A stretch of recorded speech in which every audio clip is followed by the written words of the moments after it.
Hi folks, and welcome to another Monday Mark's Market Update. And today I'm going to be talking about product knowledge and the importance of a seller interviewing an agent and finding out if they really know what they're talking about and what their level of skill is as a professional salesperson. I just wrapping up the auctions for the week though. There were 88 properties that went to auction and their clearance rate at 63%. So we are noticing that stabilizing, if not increasing a little bit week on week.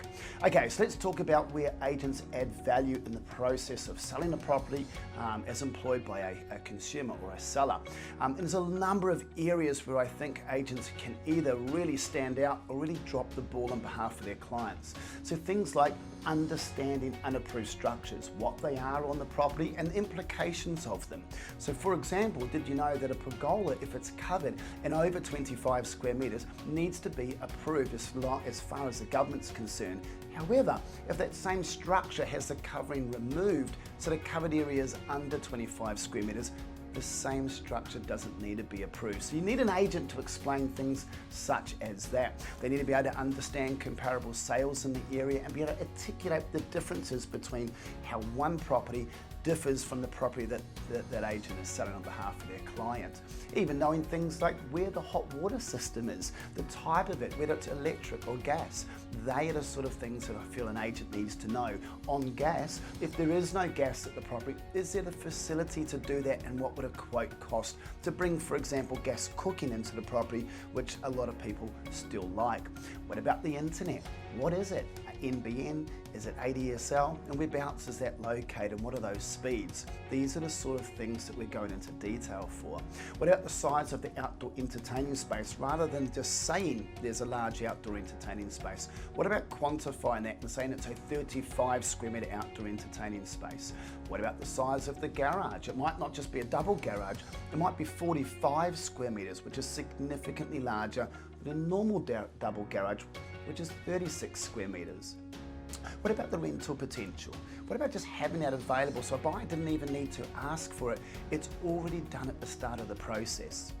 How about the seller's situation? Do we understand where they're going and what settlement time frames are either required or able to be offered to a buyer? Because an array of settlement options could allow the agent to attract a greater range of potential prospects. Even detail we go into in terms of the construction of the property. Single brick or brick veneer versus double brick, the type of truss and roof tiles, even down to the insulation. The energy rating of the property. By law, it's got to be in all of the advertising. But if it's a 3-star energy rating property, yet it has the potential for 6 stars, the agent should be putting that in the advertising, just like we do. But that means you've got to read the energy rating report. You've got to read the building report, folks.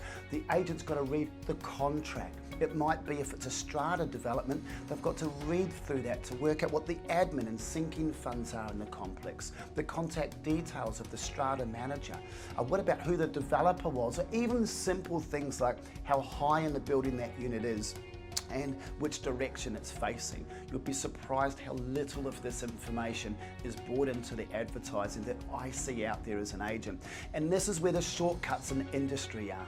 You see, the agents that are doing the best job out there in this changing market are the ones that know these sort of things, folks. They know it so well, and they're investing significantly more time, energy and effort in finding that information out for the consumer or the buyer. We put in about 120 hours per individual property we look after. Yet the job can be shortcut down to 40 or 50 hours. But I think those shortcuts are really going to cost in the final sell price.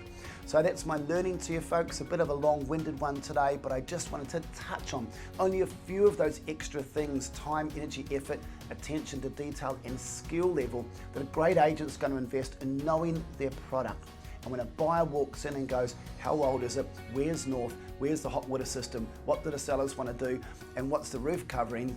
And how much insulation have you got? An agent that can answer that is the sort of agent you're going to want to employ. Have a great one, and I'll see you next week.